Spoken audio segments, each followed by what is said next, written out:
Assalamualaikum warahmatullahi wabarakatuh. Saya Magfira, jurusan Pendidikan Islam Anak Usia Dini, semester 1 UIN Dato Karama Palu. Di sini saya akan mempresentasikan beberapa poin dan beberapa materi guna memenuhi tugas UTS pada mata kuliah Bahasa Arab. Dengan dosen pengampu Bapak Irfan SPD MPD. Materi pertama yang akan kita bahas tentang isim mausbul. Isim mausbul dalam bahasa Arab adalah kata penghubung. Isim mausbul berfungsi menghubungkan satu kalimat atau pokok pikiran menjadi satu kesatuan. Isim mausbul tidak dapat berdiri sendiri tanpa adanya sila. Maka dari itu, dalam membuat kalimat isim mausbul harus menyertakan sila. Isim mausbul digolongkan ke dalam isim marfat karena menjelaskan benda yang sudah jelas. Kalimat yang jatuh setelah isim mausbul disebut sila dalam kurung anak kalimat. Dalam menggunakan isim mausbul harus memperhatikan apakah akan digunakan untuk memperjelas kata benda yang tergolong muzakkar atau muannas. Hal ini dikarenakan bentuk isim mausbul tidak sama. Bila kata bendanya muzakkar, isim mausbulnya juga harus muzakkar. Bila kata bendanya muannas, isim mausbulnya juga muannas. Contoh isim mausbul muzakkar, ba'al tilmizu, murid itu telah datang. Isim mausbul juga akan mengalami perubahan jika digunakan untuk memperjelas kata benda yang jumlahnya 2, mutsanah, atau lebih dari 2, jamak. Ada 6 huruf isim mausbul, yaitu 1. Isim mausbul untuk mufrad bentuk tunggal muzakkar allazi. 2. Isim mausbul untuk muannas bentuk kedua muzakkar alladani. 3. Isim mausbul untuk jamak muzakkar allazina. 4. Isim mausbul untuk mufrad bentuk tunggal muannas allati. 5. Isim mausbul untuk mutsanah bentuk kedua muannas allatani. 6. Isim mausbul untuk jamak muannas allani. Materi kedua yang akan kita bahas tentang al-harfu al-istifham. Istifham adalah suatu ucapan yang digunakan untuk menanyakan sesuatu agar si penanya mengetahui apa yang ingin ditanya. Macam-macam kata istifham. Kata tanya istifham merupakan bagian dari bahasa percakapan yang digunakan oleh manusia dalam kehidupan sehari-hari ketika berkomunikasi dengan yang lainnya. Kata istifham tersebut beragam bentuknya seperti apa, siapa, bagaimana, kapan, dan seterusnya. Kata tanya istifham terbagi menjadi 2, yakni yang pertama berupa huruf istifham a atau hamzah dan wala atau hal yang memiliki arti apakah.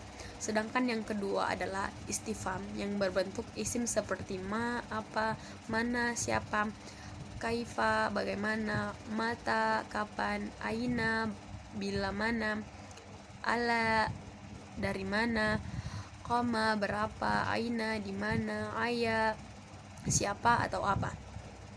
Materi ketiga yang akan kita bahas tentang isim, nakira, dan ma'rifah.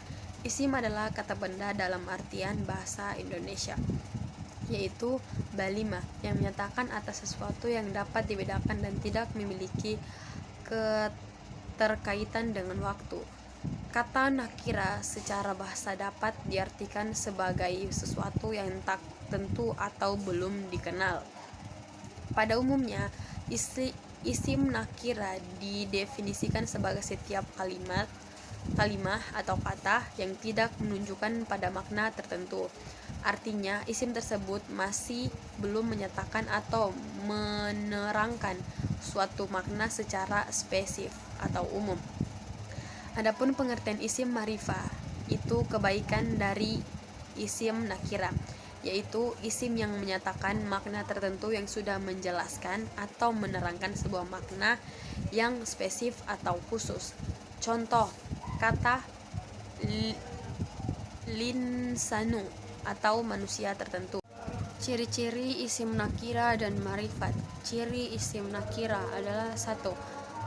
Patut menerima tambahan al-tarif lalji yang berfungsi memanfaatkan isim. Contoh zamratu, bunga, zamratu, bunga, marasu, kuda, innanu, manusia, dan lain-lain. 2. Mendudulah tempat isim yang layak menerima al-tarif. Contoh zawa dengan makna sahibu, pemilik, dan mana dengan makna safafu, seseorang. Adapun ciri-ciri ma'rifat adalah tidak ditemukan ciri yang terdapat pada isim-isim yang nakirah. Macam-macam isim ma'rifat. 1. Isim damir, kata ganti, adalah isim yang berfungsi sebagai kata ganti dari orang atau benda. Contoh: hiya, huwa, dia, antum, antuma, kawan, huma, hunna, mereka. 2. Isim isyarah, kata tunjuk, adalah isim yang menerangkan makna tertentu dengan menunjukkan. Contoh: hadihi, hada, ini, tilka, zalika, itu.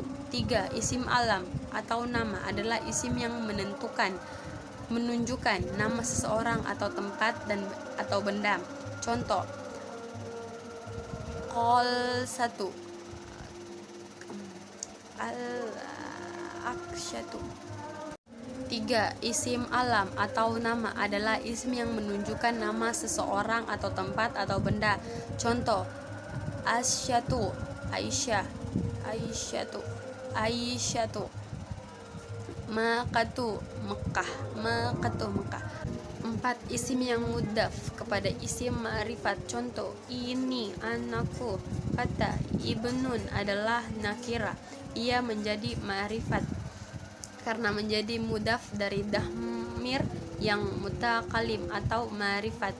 5. Isim yang kemasukan al-tarif. Setiap isim nakira yang dimasuki al-tarif maka menjadi ma'rifat. Contoh: zajulu, rajulu, laki-laki ini, kalamu, pena ini. 6. Isim mausbul adalah isim yang menerangkan makna ketentuan dengan perantara kalimat yang terjatuh setelahnya atau sila mausbul. Contoh: lazi, lati, allazina, ma, dan sejenisnya. Materi keempat yang akan kita bahas yaitu tentang mubtada dan khobar. Dalam ilmu bawah ada sebuah istilah yang disebut mubtada khobar. Ini adalah dua isim yang membentuk jumlah ismiyah, yaitu kalimat dalam bahasa Arab yang memiliki subjek berupa kata benda dan dilengkapi dengan predikatnya. Mubtada khobar memiliki pengetahuan yang berbeda. Mubtada adalah isim marfu atau isim yang diperterangkan. Isim yang menerangkan mubtada tersebut sehingga maknanya menjadi sempurna. Khobar juga terbagi menjadi dua macam. Khobar pertama terdiri dari satu kata isim. Isimnya bisa berupa isim mufrad, isim mutsanna ataupun isim jama'. Khobar kedua terdiri dari kalimat sejumlah mufidah dan semi kalimat sibul jumlah. Mubtada memiliki kaidah sebagai berikut. 1. Setiap mubtada harus marfu. 2. Umumnya mubtada terletak di awal kalimat, tetapi pada kasus-kasus tertentu bisa tidak demikian. 3.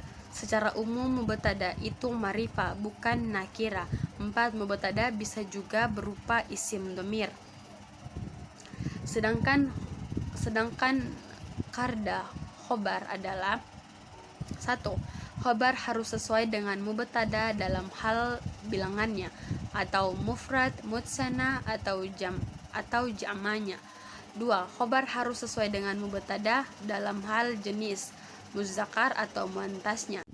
Jenis mubtada khobar dan contohnya: 1. Mubtada isim dhamir. Mubtada isim dhamir adalah mubtada yang infatnya menunjukkan pada musammanya, sesuatu yang mempunyai nama. Contoh: Muhammadu qaim atau Muhammad berdiri. 2. Mubtada isim dhamir adalah mubtada yang terdiri dari dhamir munfashi atau kata ganti yang terpisah. Mubtada isim dhamir ada 12, yaitu antuna, antum, antuma, anti, anta, nahnu, ana, huna, hum, huma, hiya, huwa. Contoh: ana zolibu, saya pelajar. Muha tolibani, mereka berdua laki-laki adalah pelajar. Hiya tolibatu, dia adalah pelajar wanita. Khobar juga dibagi menjadi dua jenis, yaitu khobar munfrad dan khobar goiru mufrad. 1. Khobar mufrad, khobar yang tidak berupa jumlah atau kalimat. Contoh, Muhammad Hasanu, Muhammad itu baik. 2. Muhammad Qoimu fil masli, Muhammad telah berdiri di depan kelas. 2. Khobar goiru mufrad, khobar yang bukan dari mufrad. Ada 4 macam khobar goiru mufrad, yaitu doruf, jar, majrur, jumlah fi'iyah dan jumlah ismiyah. Contoh, Ustad fil fasli, Ustad di kelas. Fatima fil ba'ti, Fatima di kelas. Materi kelima tentang jar dan majrur. Huruf jar adalah huruf-huruf tertentu yang membuat kata benda isim menjadi majrur. Contoh majrur untuk isim mufrad adalah tanda harakat kasrah. Kaidah huruf jar. Huruf jar itu setelahnya adalah isim. Ia bersambung pada isim. Huruf jar itu bersambung pada fi'il, kata kerja yang terikat waktu. Huruf jar merupakan tanda pengenal isim. Contoh dan jumlah huruf jar: min, ilma, ala, fi, ba, la. Contoh penggunaan min adalah isim. Nasu artinya manusia. Karena didahului oleh huruf jar min, maka isim menjadi majrur. Nasi jadinya minal nasib, artinya dari manusia. Contoh penggunaan ilfa adalah isim. Suka artinya pasar. Karena didahului oleh huruf jar ilfa, maka isim menjadi majrur. Sukim jadinya ila suki, artinya ke pasar.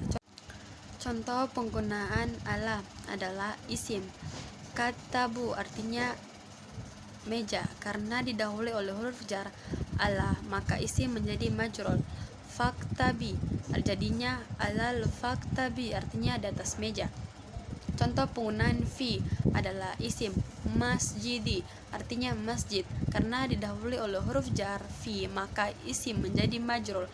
Masjidi jadinya fil masjidi, artinya di dalam masjid. Contoh penggunaan ba adalah isim.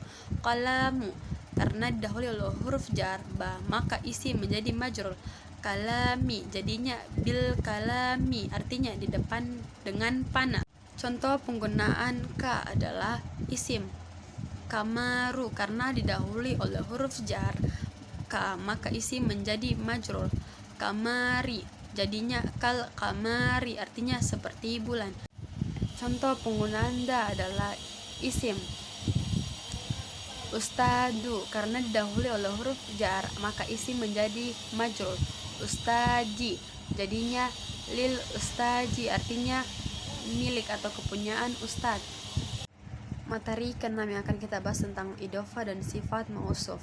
Pengertian idhofah dan susunan mudaf dan muduf ilaihi adalah penisbatan secara takia atau pemetasan di antara dua infas yang mengakibatkan infas terakhir selalu dijarkan. Contoh, kitabun, kitab atau buku. Ifas kitabun di sini masih bersifat untuk atau umum, belum ada takkid atau pembatasan. Contoh, apabila kita berkata kitabu Zaidin, kitab atau buku Zaid. Lafis kitabu sama dengan mudaf, infas Zaidin mudaf ilai. Dengan demikian terjadilah takkid atau pembatasan sebab idhafah, yakni memudahkan infas kitabun kepada infas Zaidun. Hukum idhafah: pertama, wajib membuang tanwin pada akhir kalimat isim yang menjadi mudaf. Hukum idhafah kedua, wajib menyimpan huruf jar asli yang ditempatkan antara mudaf dan mudaf ilaih. Demikian itulah hasil presentasi 6 materi saya. Lebih dan kurangnya saya mohon maaf. Wabillahi taufiq wal hidayah. Wassalamualaikum warahmatullahi wabarakatuh.